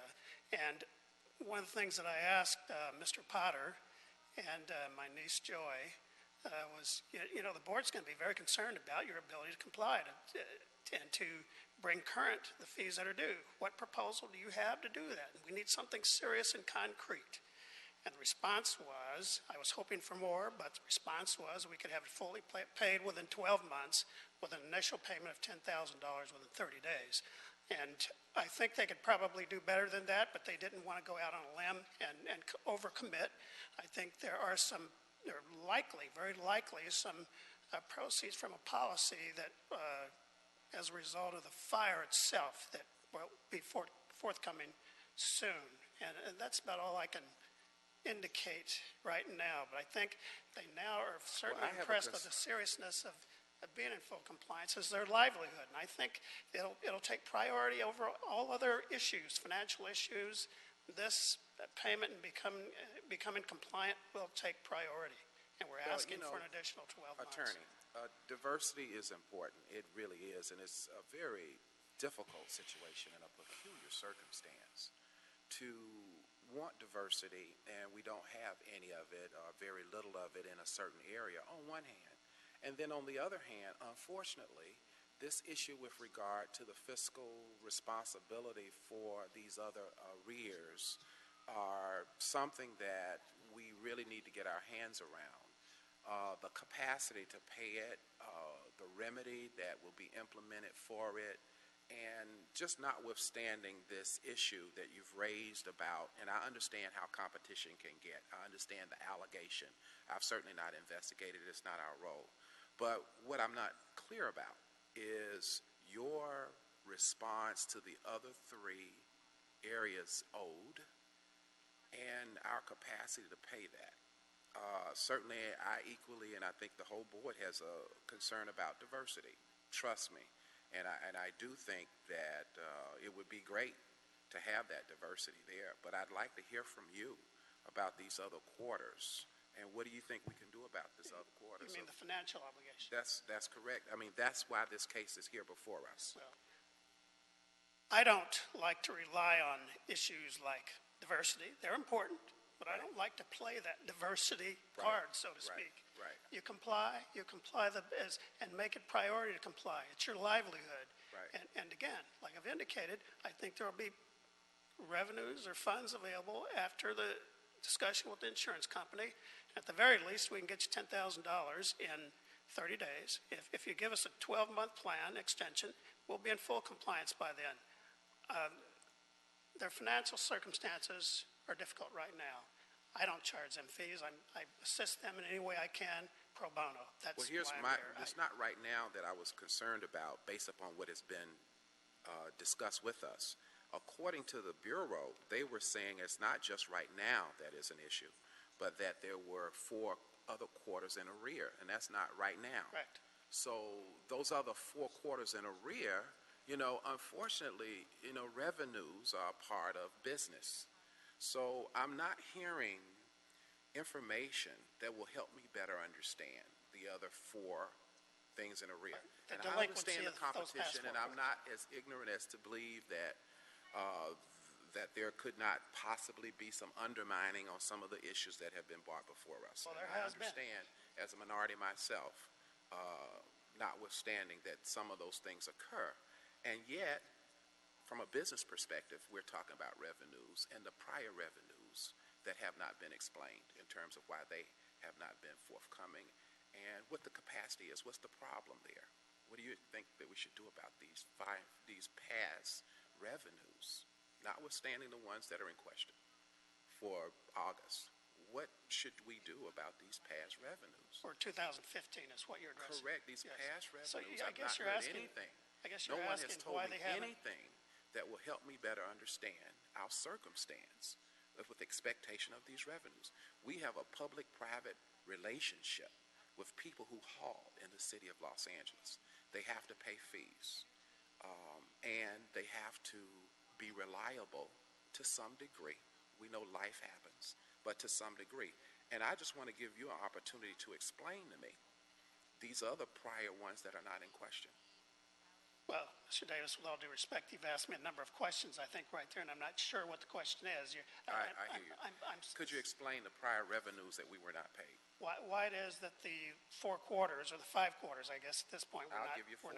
we're not serviced. The 4 quarters were not serviced. Yes, It's sir. my understanding in conversation with my client that their revenues begin to diminish after interference by their major competitor. The interference, as I understand it, and correct me if I'm wrong, was in September when the fire took place. No, it was much more. It was way before that. The interference began months before that. What kind of interference? Contacting the clients, indicating that that Clean Up America would no longer be available to service their needs, and that they are standing available for a substitution. So they That's went to your base of clients. people that you work, of your clients, Yes. and diminish your relationship Absolutely. with them financially. Clearly, that had a result here.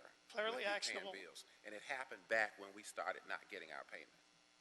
That's my understanding. And if you have questions, But you never gave us that information when you, not you, your client, never gave us that information in their testimony here. well, he had 2 minutes to address. He's prepared to And I address don't know that. why. I'm sorry, I've got to keep order. We have to have one at a time. So we have Commissioner Davis asking questions of Mr. Milton. So that discussion can continue. All right, Mr. Davis, I'm sorry that I'm not able to give you more specifics in that regard, and I think perhaps a few questions directed to my client. Well, let me give him an opportunity. This all gets down to us, and I don't want to be flippant, and I don't want to be irresponsible. Obviously, our focus is going to be financial, and yet we want to be open because this is a hearing. Sure.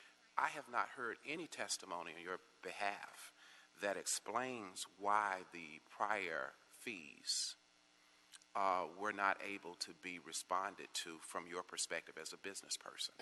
Why you weren't able to pay them, why we weren't able to meet obligations, why we weren't able to engage in agreements that were realistic for us to be able to reframe what we could do. So, for example, if we owed $28,000 and we were able to sit down with the commission and the bureau and we negotiated $10,000 and we agreed to $10,000, why weren't we able to, and that's just an example, to follow through on those agreements prior to, and this is before the fire. Now you're telling me that there were other incidences, and if I missed it in your testimony, then please correct me if I'm wrong. But now you're telling me that there were other things that were happening from our competitors that made it difficult for us to fulfill our obligation going back 4 quarters ago.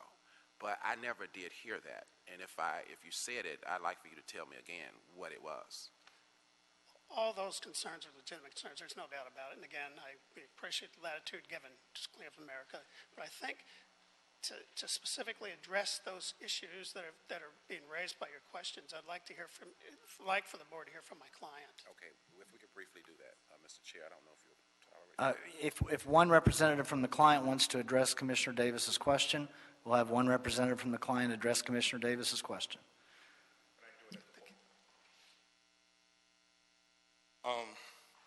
Commissioner Davis, back in 2005, we were decertified, okay, with Bureau of Sanitation decertified us in September of 2015, which I'm sorry, sir, now I'm confused. Oh, you said 2005 and then 2015. I'm sorry, 2015. That's okay. What I'm sorry, 2015. Excuse me. We were decertified in 2015 without due process, okay? That hurt our revenue and profitability substantially, okay? And to add to that, we had Aero Disposal out disparaging our business, telling our customers we were going out of business, sending out emails to our customers, and I have those emails as well, saying that Clean Up America was going out of business. We filed Chapter 11 back in 2014, and they were telling people we were going out of business, and that hurt our business. Is there something you could do in law about people who are doing that to you? Did you do it? Yes, we have a letter from our attorney we have a letter that our bankruptcy attorney sent to Kirk over at Arrow telling him he had to cease and desist with the lies, and I have that email with me today. You know, it's unfortunate all of this other secondary issues that are going on. The Board of Public Works is looking at the finances, and yet we have an obligation in our hearing to hear what you're saying. I understand. But yet, when we get to who would be accountable for resolving this secondary issue, it's not the Board of Public Works. in terms of your being harassed that I know of. I think you may have had an opportunity maybe, in fact, to report it to the governing body that these things were going on. Those things would have needed to have been investigated and appropriately reviewed and appropriate action taken by the appropriate authority. It gets deeper, but it gets deeper. And I really, today is not the day for that, but it gets deeper. But I'm sorry, I do have the emails showing we were doing very well. Star News did an article on me some years ago about the recycling facility. I am the only African-American recycling facility in the state of California.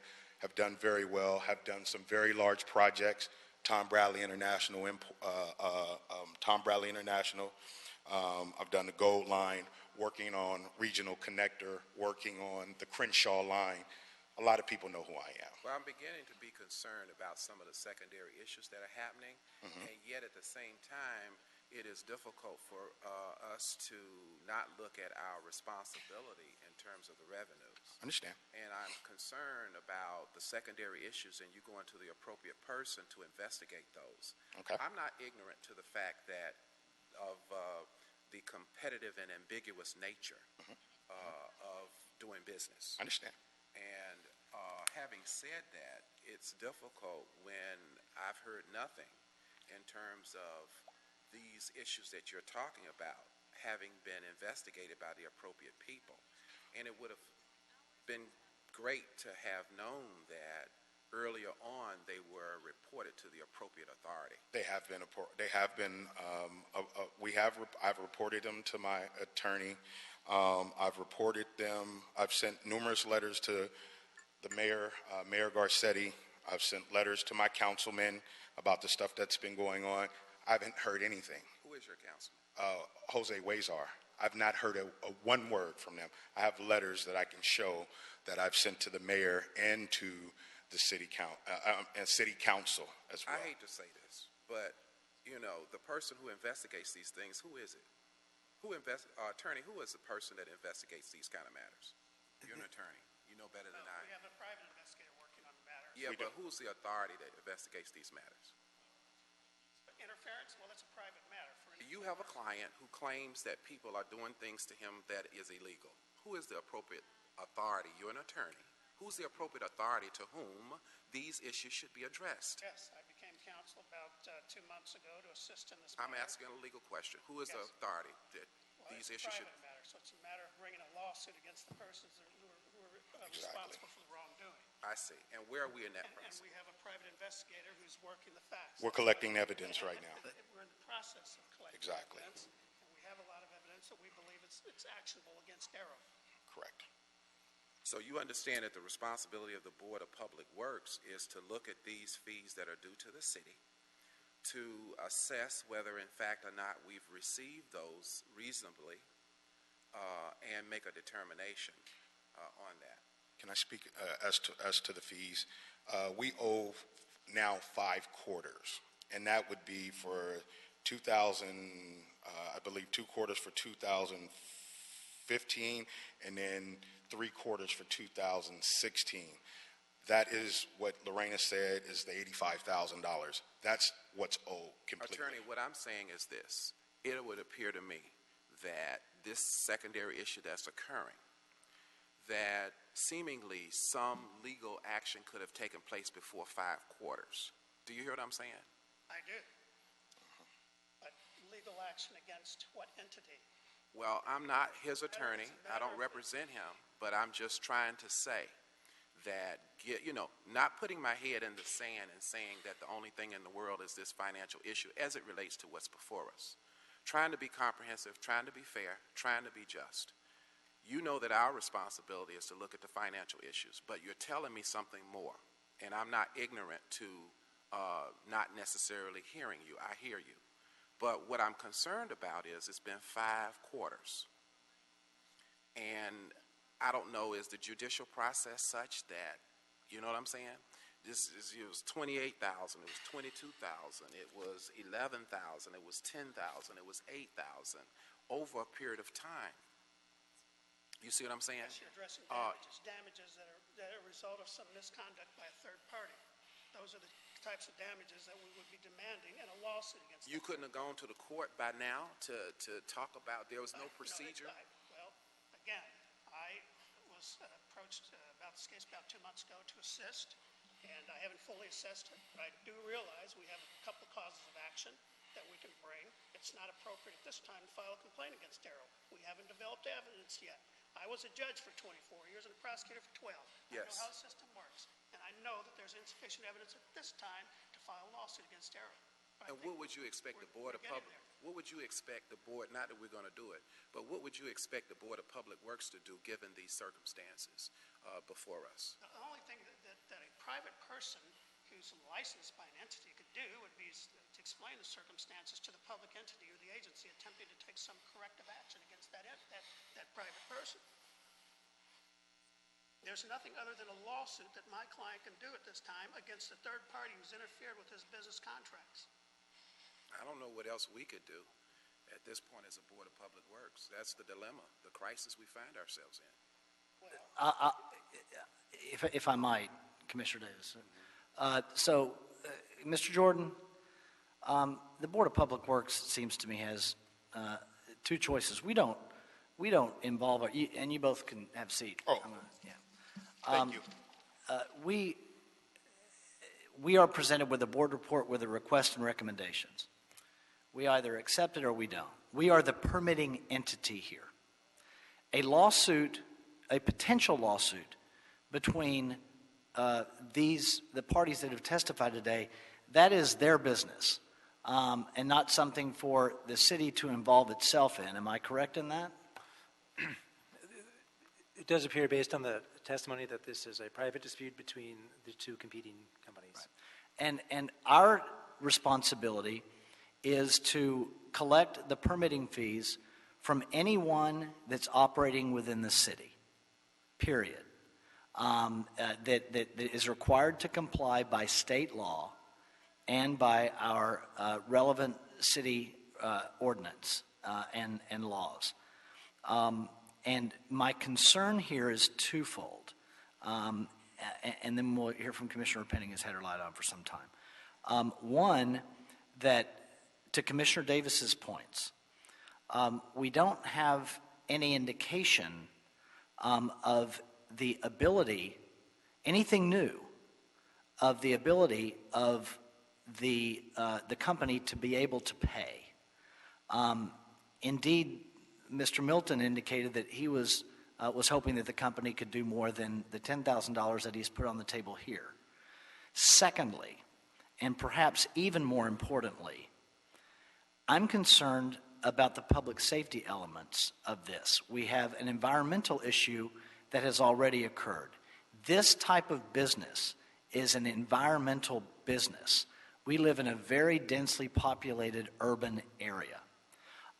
And I am concerned with a statement that Mr. Milton made, that while I recognize he's trying to do the best thing he can for his client and to satisfy us by saying that all of the money that's going to go forward, maybe not, he didn't say that, but the top priority will be to pay the arrears, the permit fees in arrears. Well, then does that require them to potentially cut corners on some of the public safety elements and the environmental elements that are necessary to their business to try and satisfy this, what is now a very heavy requirement by the city on their business and on their ability to move forward? And furthermore, I'm very concerned about the city stepping into what is a competitive market between competitors, no matter who it is, by giving one entity relief that other entities, no matter who they are, aren't required to meet. Then the city is in essence picking winners in a very competitive industry. And that's not fair to their customers, it's not fair to the companies, and it's not fair to the other people that are operating in the city of Los Angeles. I went farther than I had intended to. Commissioner Repenning. I want to echo a couple of your points, President James. you know, what we have before us here today, colleagues, is really looking at whether we should discontinue the permit that this company has held since 2008, has been again and again in arrears. We have worked with them again and again to try to correct the situation. I met with them at the end of July. We all agreed on a plan. The plan was $20K by the end of August. We have not seen that funding. It is not, I understand that there may be issues that the business is struggling with internally, and I want to allow sanitation, or actually ask sanitation to address one of them that it seems that they're pointing the finger at the city in terms of the decertification letters. But it is not our responsibility to address why these fees may or may not have been paid. It is for us to consider whether this is a business that we want to continue issuing a permit to in a field where all the other businesses that hold permits are being asked to pay on time. Karen, I want to ask you guys, because it seems to me that one of the things that's been said or implied is that our investigation into decertification of one of their facilities may have been the reason that they're not able to pay their bill on time, and I would like you to respond to that, please. Well, first of all, I want to point out and remind the folks in the room that the fees owed are based on revenues. So whether or not businesses have more revenues some quarters, less revenues other quarters, especially in the market of construction and demolition, which tends to be short-term jobs, except for some of these large government projects. So they actually have to have revenues from which the AB 939 fees are drawn and sent to the city. So it's based on revenue. Regarding the assertion that our letter, on September 9th, we sent a letter to Mr. Potter, and it was by no means a surprise. We were there many times. We observed at their facility that there was what we call a mass balance issue, where material wasn't going out, material was coming in. It happens sometimes at facilities. They tend to correct it within a short period of time. We did not see that correction taking place at this facility, and therefore a decertification letter was sent on September 9th. Of this year? 2015. And is this the facility that essentially caught on fire? Yes, it's the same facility. And so the concerns that you were looking at were that material was being hauled in, but was not being hauled out to the landfill. Correct. There was, after some negotiation, we did reissue a provisional certification. On September 22nd, the provisional certification was, you need to get this problem under control, remembering that we're not a regulatory body. The only thing we have is a certification process, which is essentially ministerial in its way. But I just want to point out that this happened in September. In July 2015, that second quarter payment was due for their revenues, the AB 939 fees, for the previous quarter, and they were delinquent on that.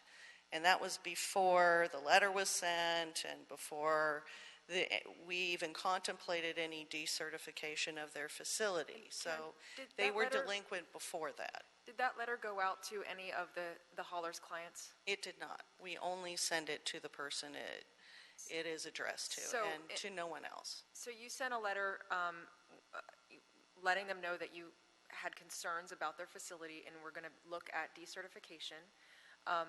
That, however, information was not shared with any of their clients. It was not. So, and again, I mean, we've gotten into many reasons why this business perhaps was unable to meet their obligation with the city. this was one that was mentioned, and I did want to clarify that. Right.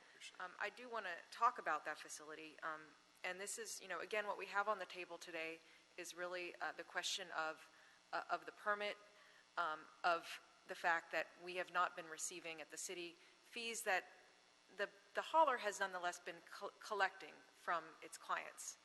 So the city has not been receiving those fees that have nonetheless been collected.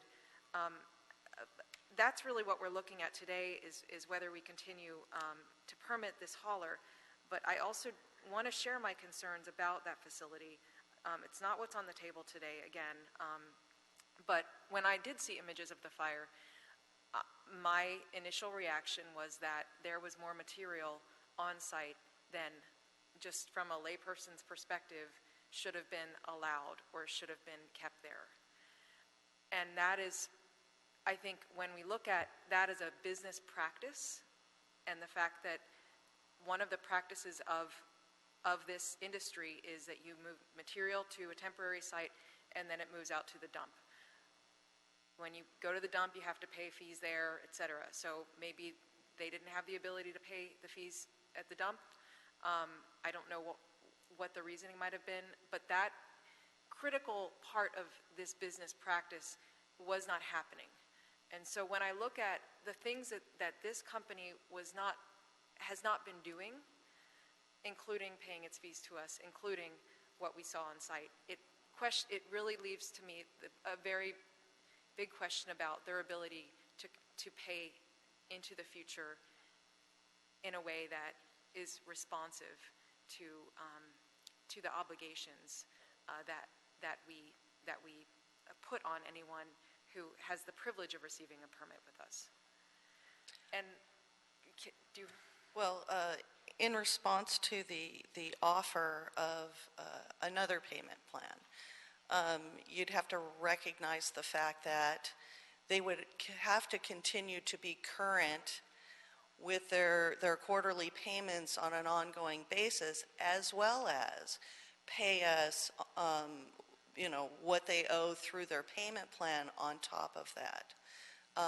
And we believe, and the reason that we're here today is that past practice and recent conduct has shown us that payment plan is something that we would recommend against.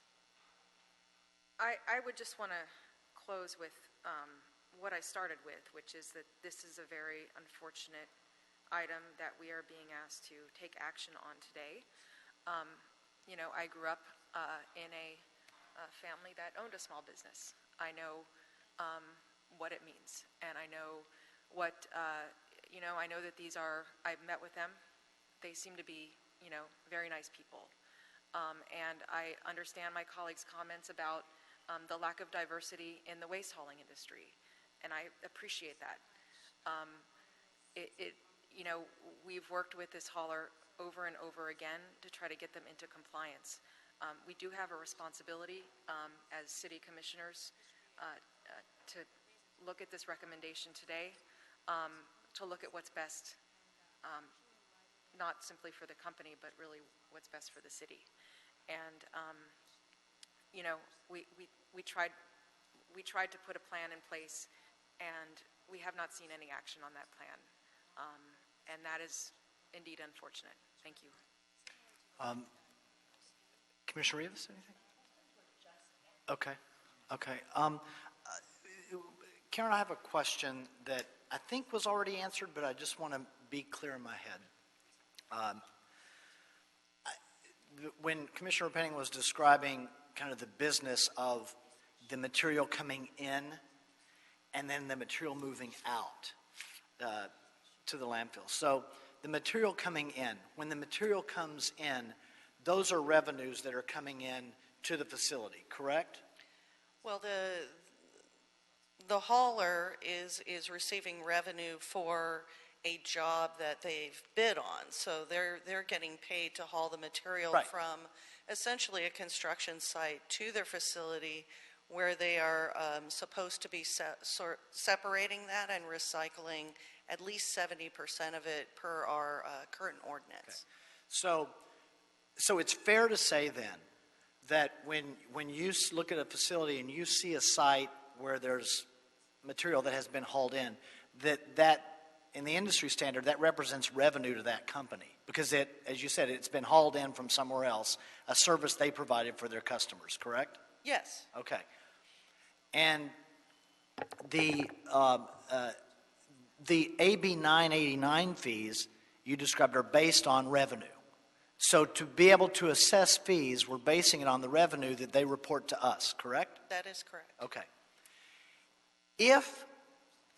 Well, I should say when that material that has accumulated itself at the facility, when it is moved out to a landfill, that's a cost to the company too, because one, they've got to move it to the facility it's going to, and two, when they get there, they have to pay fees to store it or leave it wherever they leave it, at the landfill presumably, correct? That's correct. Okay, so that's money that goes out. So if a company has the money coming in that are revenues and things are accumulated, but they're not spending the money that's supposed to be going out, then the revenues are coming in, but the expenses are not going out that they would have to make a profit margin from anyway. Is that fair? That's fair to assume. I mean, we don't follow Well, people's it's business practices, it's something, but, right, but that's part of the process. It's something that concerns me here, because when you came up and reminded us, which I hadn't focused on yet, when you reminded us that these fees are based on revenue, they're not just based on because you're open. They're based on revenue. That means that they have revenue coming in. And that tells me that choices are being made. And choices are being made that concern me because there was an amount of material, whatever caused the fire, there was an amount of material present there that burned for a very long time, that wasn't moved out. And so I see many complicating factors on the ability of cleanup to be able to ever come current with the city. One, as you pointed out, they have to not only do a payment plan that pays in arrears, but they have to be able to keep up with existing fees. When was the last quarter? Maybe Ms. Valdez knows. When was the last quarter that they actually paid up on time? On time? Yes. I don't think. Well, when was the last check? Well, the last check we received was late, and that was. But that wasn't my question. I know that wasn't your question. The last quarter that they paid on time.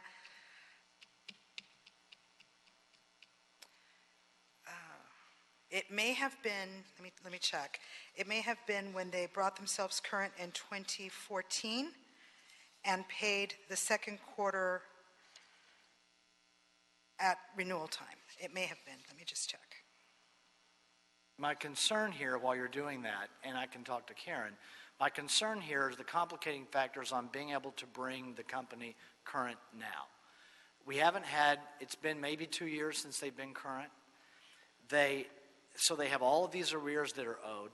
They're unable to keep current monthly, and that's not even adding the complicating factor of the fire. There was a reference to some insurance money that might come in from the fire. That insurance money, that may or may not come. That's speculative. The fire has to be investigated. Who knows? But it's not something, one, that I'm comfortable hanging our hat on as a city that is responsible to represent the public. While, yes, the value that this business brings, as described by the people that work there in their testimony, is valuable to the city, we have to weigh that against the public safety and environmental component of the relation and the nature of this business. And that concerns me too. I would also be concerned if it did not seem like our Bureau had already worked and worked hard, and then worked hard again, and then worked hard again to bring this company current. Ms. Valdez, I've been here now, I just realized coming to work today, I'm in my 40th month in this role. And I think in 40 months in this role, you have come to our board for the revocation of a permit once. That's all that I can recall. Was it more than once? There was an additional one, yes. Okay. There was the So there were difficult one two. from 2 years ago, and then there was one prior to that. Okay, so in the 3.5 months, there have been two, or 3.5 years, there have been two. Correct. So it's not a normal occurrence out of the hundreds of haulers. And the indication from the Bureau is that you all have worked and worked hard to provide accommodations. The representatives from cleanup even acknowledge that, and they thanked you and they thanked the city for those accommodations. My concern is how far do we go with the accommodations when we have the recommendation from the Bureau of Sanitation and your expertise and working with this industry? How far do we go when we have your request to us today that we've gone far enough already? I'm assuming your question is self-referential? Yes. Okay, that's what I thought. But I am looking for you to tell me what you found in the book. Well, and this is a little bit of a stretch. In April of 2015, Mr. Potter called me and said that he had intended, it was April 30th, he had intended to come down to the office and drop off a check, but he had not been able to do it. And that was April of what month? April 30th of 2015. Okay. He had not been able to do it, or he was not going to be able to do it, and he said he would come in a few days. I advised him to put the check in the mail so that it would be postmarked that day so that he at least wouldn't be accruing additional late fees. Now, he was late already on some other quarters, but there were some other circumstances. He wanted to pay this particular quarter on time. So he agreed he was going to put it in the mail. The check never arrived, and Mr. Potter became nervous. I told him it was during a time that our mail service down in our building was a little spotty because we only had one person, and the person was out frequently with different reasons.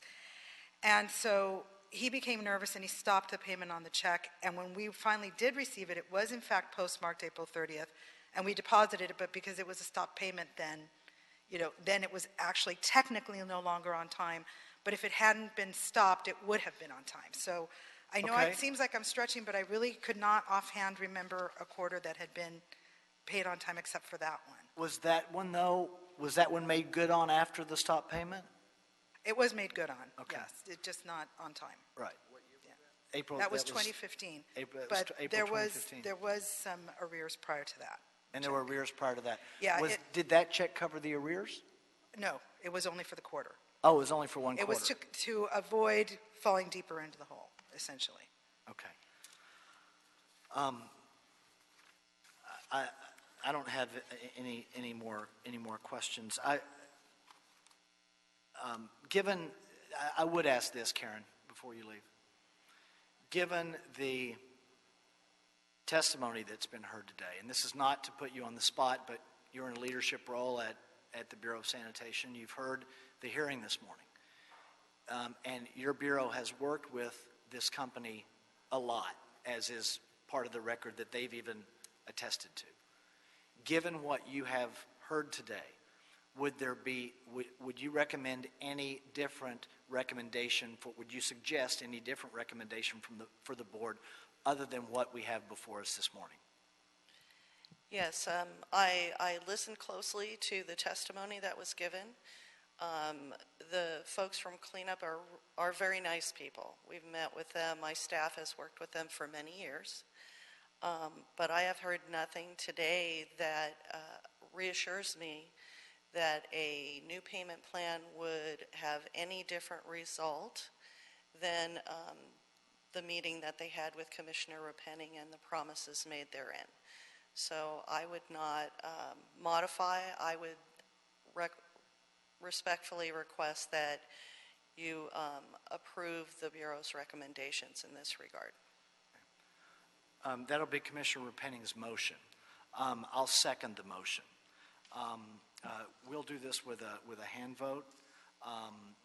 All of those that are in favor of Commissioner Repenning's motion that was seconded by myself. Any opposed? None opposed. So that'll be the order. given the length of the hearing and the amount of time that we've taken this morning on this and the record before us, it would be my recommendation that we send this matter forthwith. Any thoughts on sending the issue forthwith or not, Commissioner Penning? Okay, Commissioner Penning would second that. Any objection? Without objection, we'll send the matter forthwith as well. Thank you, everyone, for your time and participation this morning on this difficult item. Our remaining item is an oral report related to the landfill closure update by Ray Cruz. Mr. Cruz on the landfill closure update. Not that landfills were not part of what we just discussed. So go ahead, sir. Good afternoon, Mr. President and Commissioners. I'm here with the Bureau of Sanitation to present our annual landfill closure status report. Our landfill summary is the city owns and maintains 5 closed landfills. They're Lopez Canyon, Toyon Canyon, Bishop Canyon, Gaffey Street, and Shout and Arleta landfills. All landfills are currently in post-closure maintenance and beneficially reused, partially or all completely. Lopez Canyon is in CD7, Lakeview Terrace. Closure date was 1996. It's continued in post-closure maintenance. We continue to be an environmental and community benefit facility. Currently, we have a landfill to gas energy facility there. Currently, we produced approximately 4,000 kilowatts of power produced every month, and the majority of the power is sold to the DWP. We also have the Lopez Canyon Environmental Center. We process yard trimmings collected from our curbside collection and brush delivery from private haulers into mulch and compost, and we offer free to the residents of Los Angeles as well as the LAUSD Unified School District. Currently, our facility was selected by the United States Composting Organization of America for the Equipment Demonstration Day for their 25th annual conference to be held at Lopez Canyon on January 26, 2017.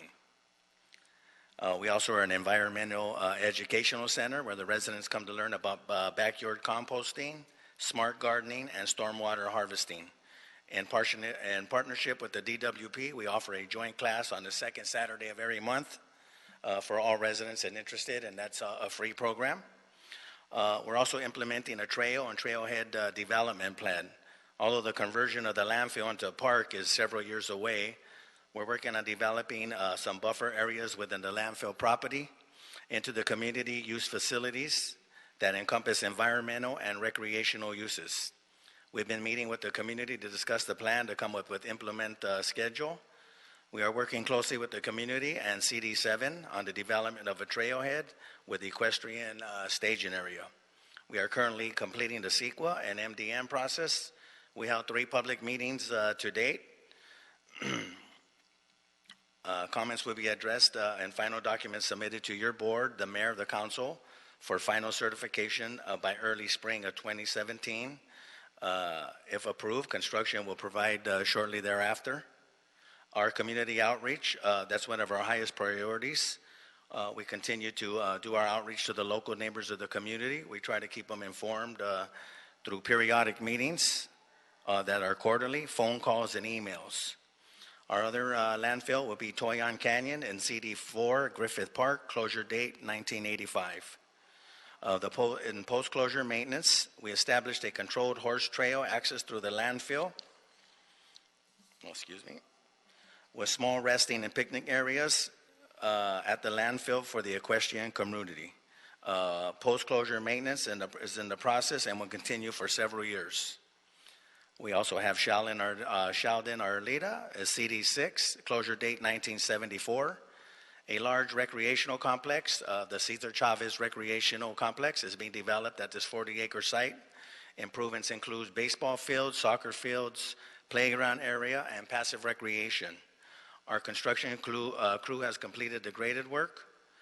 Some of the park improvements totaling 20 acres, 11 acres of active recreation, and 9 acres of passive recreation. Were constructed using both forces, city forces and contractors. Remaining improvements will be accomplished pending availability of funding. Gaffey Street is in CD15, that's San Pedro, closure date 1963. converted into a 17-acre site soccer fields in 2002, currently being utilized by the American Youth Soccer Organization. We completed the rebuilding and landscaping slopes. We are expanding the parking lot to resolve the stormwater runoff issues and improve safety for the park users. We are currently looking at planting trees at the request of Rec and Park. Our other landfill is Bishop Canyon up in the Academy Road. Closure date was 1969. Converted into a beautiful park in 2000. Baseball fields, playground equipment, and barbecue areas throughout. Unfortunately, due to settlement problems there, the bathroom and concession building next to the baseball fields are in need of demolition and reconstruction. On undisturbed land, Bureau of Engineering is processing and finishing a new design. We will do the demolition and grading work tentatively scheduled for next month in the area. And this concludes my report. Are there any questions? Any questions? Commissioner Rivas. I had a question on Lopez Canyon and CD7. I recently had I met with some people from sanitation, and I thought that they were going to wait until there was a new council member with some of the changes at Lopez Canyon. Pertaining to? Was it with the energy, with the solar panels, or? Well, I don't have any information on the solar panel issue. I know we are waiting on that one. Okay. The only thing we're in construction right now is the use of the buffer area. That will be a trailhead and equestrian area if approved. Right now we're going through the CEQA, and we just had a couple of community meetings with issues that some of the surrounding residents had. So we're trying to work through that to get confirmation with them to make sure everything's agreeable. But as far as the solar, yeah, that has been on hold for some time, and we're not proceeding forward. Okay. And like I said, I'm not too familiar with that area. My apologies. No, okay. I wasn't sure if that was part of what you had. Okay. Okay. Thank you. You're welcome. Thank you. Any further question of Mr. Cruz? I don't have anything further. Thank you, sir, for the update. Thank you. And for Mr. Jacinto's request for us getting hold of the urban gardens, we did do that. We were out at Watts, and we've been at the Rose Hill Community Complex, and we have dropped off compost for the gardens. And with that, I want to say happy Thanksgiving and a great weekend. Thank you. Mr. Campos, have we cleared the desk? Yes, you have. We are adjourned this morning. Thank you.